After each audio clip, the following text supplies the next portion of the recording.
समण शब्द, यहाँ काफी लोग नए हैं, उनको ये समण शब्द के बारे में थोड़ा बहुत ये हो सकता है कि समण क्या है चीज। मैं जब तक समण संघ से नहीं जुड़ा था, उसके पहले ये शब्द मेरे सामने से कई बार गुजरा है। मैं बुद्ध को मानता हूं, बुद्ध की वंदना करता हूं, उनके साहित्य में ये शब्द मैंने देखा, पर मुझे उस समय महसूस नहीं हुआ कि शब्द क्या है। आप देखो तथागत बुद्ध का हम जो बोलते हैं सबसे प्राचीन जो संस्कृति रही समणों की तथागत बुद्ध का त्रिपिटक देख लो। सर थोड़ा ध्यान से सुनेगा, ध्यान से।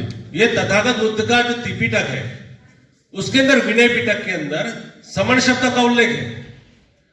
जब समण संघ के लोग मेरे घर पे आए उस समय मैं फॉर्चुनेटली त्रिपिटक पढ़ रहा था, विनय पिटक, क्योंकि मुझे उसमें इंटरेस्ट है, हमारा धर्म क्या है क्या है नहीं, तो उसमें तो मैं पढ़ रहा था।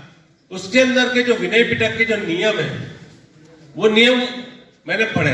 बहुत सारे नियम ऐसे हैं कि रोंगटे खड़े हो जाए, ऐसे नियम बने हुए। और उसके अंदर विनय पिटक के अंदर वो शब्द समण शब्द मुझे मिला, कई बार मैंने नजर के सामने से गया, पर मुझे पता नहीं था। धम्मपद मैं पढ़ता रहा, बहुत बार देखा धम्मपद में, उसका विवेचन भी करता रहा, धम्मपद का लोगों को बताता भी रहा। धम्मपद में कई गाथाएं ऐसी है उसमें समण शब्द का उल्लेख है, पर मुझे नहीं पता था।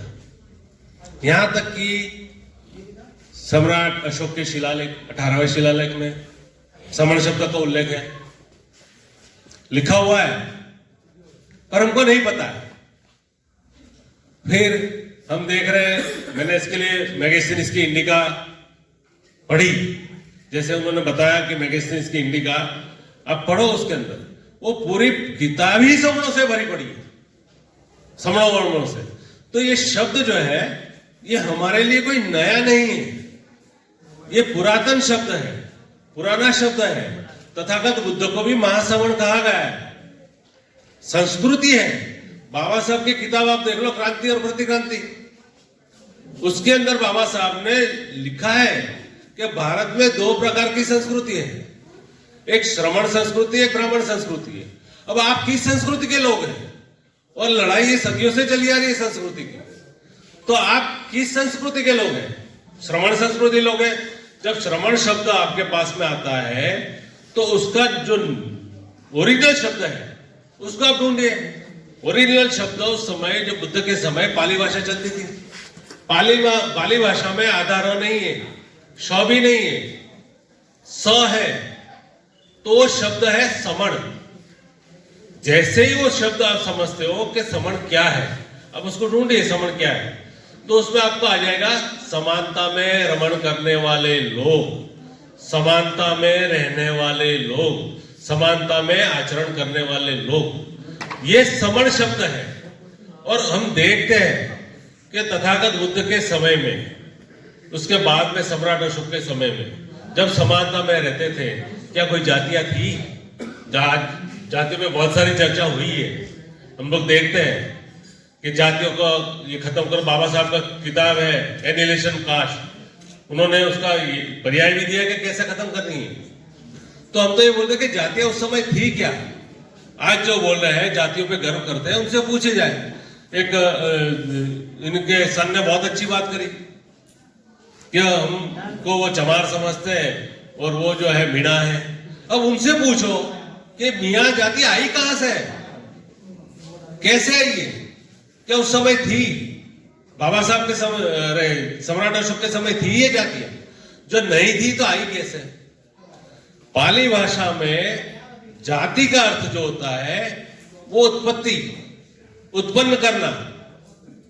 पाली भाषा में जाति का अर्थ होता है उत्पन्न करना, उत्पत्ति करना या उत्पन्न होना, ये पाली भाषा का जाति का अर्थ है।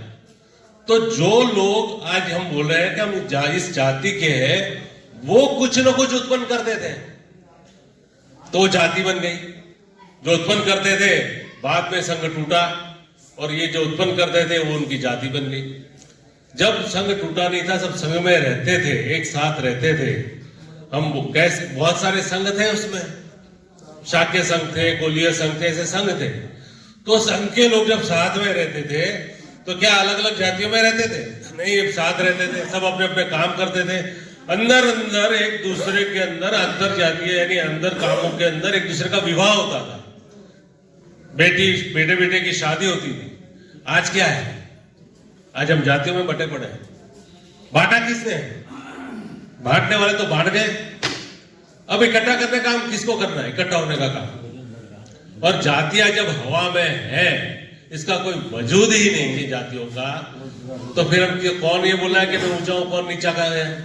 ये नीचा है, नीचा। हमारे अंदर ये झगड़े चढ़े, ये नीचा है, ये ऊंचा है, ये इससे ऊपर है, और हम हमारे दिमाग में डाल दिया है कि आप इससे ऊपर हो, आप उससे ऊपर हो, आप उससे ऊपर हो। हम वहीं से टूट रहे हैं। पहली तो चीज ये जातियों में, बाबा साहब ने एनिमेशन कास्ट में बताया, अंतर जातीय विवाह करो। देखो कितना सॉलिड सॉल्यूशन दिया उन्होंने। अंतर जातीय विवाह, अंतर वर्ण नहीं बोला है, अंतर जातीय विवाह। हमको शुरुआत करनी चाहिए। समर संघ में ऐसे विवाह की शुरुआत हो चुकी है। आपकी जानकारी के मेरे ख्याल से 2-3 तो मैंने देख लिए अंतर जातीय विवाह। तो अंतर जातीय विवाह होने से क्या होगा? आपकी ऊंच नीच, अंदर अंदर की ऊंच नीच खत्म हो जाएगी। आप एक ग्रुप में आ जाओगे, हम सब बराबर है। और जहां बराबर की भावना आ जाएगी, वहां अपने आप ही आप इकट्ठा हो जाओगे। दूसरी पहचान, ये हम मैं समण हूं, ये जैसे ही आप अपनाते हो, ये बोलना शुरू कर देते हैं कि मैं समण हूं, अपने आप ही आपकी जाति खत्म हो जाती है। मैं नहीं जानता समण संघ से, मैं 3.5-4 साल से जुड़ा हूं। ये सब लोग जो समण संघ के लोग हैं, ये मुझे बहुत पहले से नहीं जानते हैं। ये 4 साल का क्या ये है अंतर, 4 साल से जान रहे हैं, पर मुझे पता नहीं है किसकी क्या जाति है, हम लोग कैसे इकट्ठा हुए हैं। आज हम भारत के सारे लोग इकट्ठा हो रहे हैं, किस पहचान से इकट्ठा हो रहे हैं? समण। मैं समण हूं, मेरी कोई जाति है ही नहीं, उस जाति को हम खत्म कर चुके हैं। और ये हमारा नियम बना हुआ है कि यहाँ जाति अभ्यास नहीं होगा, और नहीं होगा तो नहीं होगा। कोई पूछेगा नहीं, अगर कोई बताने जाएगा उसको रोक दिया जाएगा, कोई आपको पूछेगा नहीं। तो ये समानता वाली बात है। और बहुत एक चीज इसमें नोट करने वाली है, हम समानता की बात करते हैं, अच्छी सिर्फ समानता की बात करते नहीं, समानता का आचरण करते हैं। अगर हम मंच पे कहीं बैठ गए और हमारे सामने कोई बैठ गया, वैसे ये हो चुका है कि बैठ गया, तो हम उसके बीच में और हमारे बीच में समानता कहाँ आई? तो जो बैठने वाला खुद को सुपीरियर समझता है, नीचे बैठने वाला इंफीरियर समझता है। तो ये बातें सिर्फ बोलते नहीं है, इसको आचरण में लाते हैं कि सब समान है तो सब समान है। अभी बहुत अच्छी चर्चा चली कि जो गरीब तबका है, जो निचला वर्ग है, जो पैसे वाला नहीं है, वो कैसे हम जोड़ सकते हैं? अब एक चीज देख लो, नोट कर लो, फैक्ट बता रहा हूं कि वो आपके पास में आपके लेवल तक आने के लिए घबरा रहे हैं, डर रहे हैं, या तो आप उनको भगा दे रहे हो, तो वो तो आपके पास में नहीं आएंगे।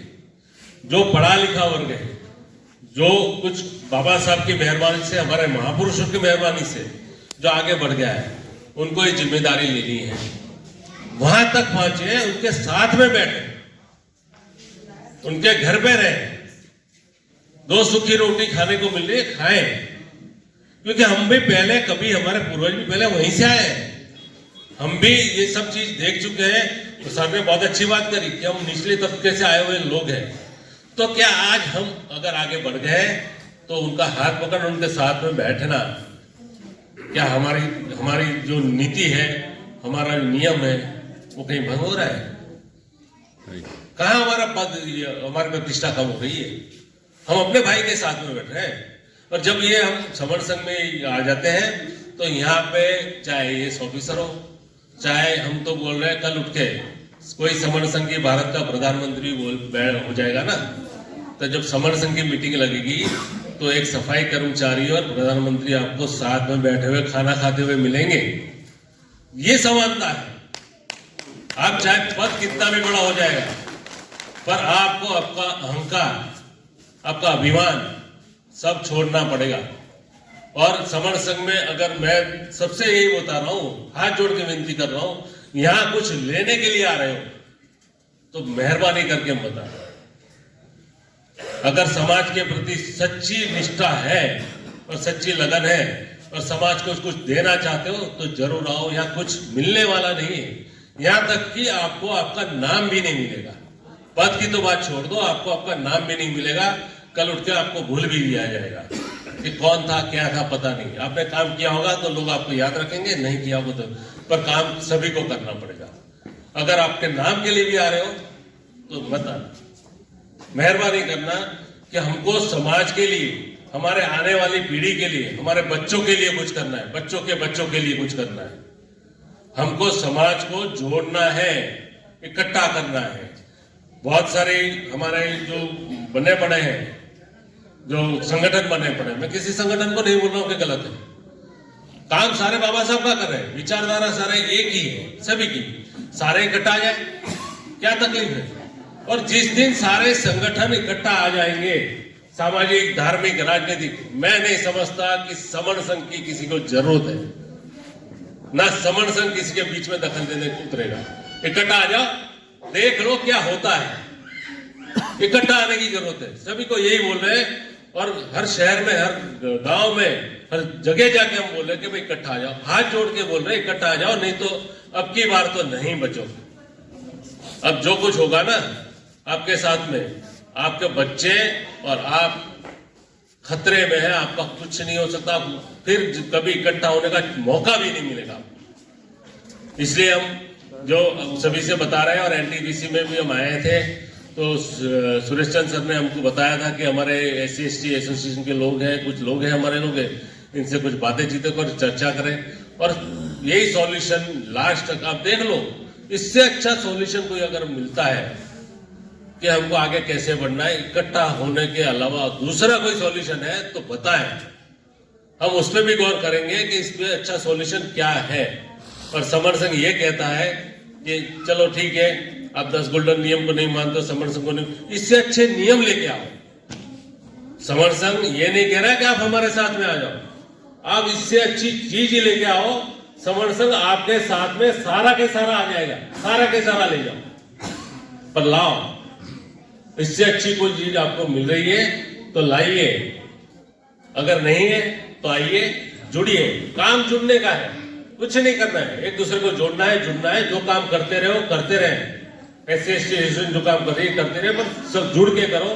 छोटा काम है ये, काम को हम बड़ा बनाना चाहते हैं, इसलिए सबसे हाथ जोड़ के विनती करता हूं कि जुड़िए और लोगों को जोड़िए, अपने परिवार को जोड़िए, अपने मित्रों को जोड़िए, और समण ये पहचान के साथ में जुड़िए। बस इतना ही कहूंगा।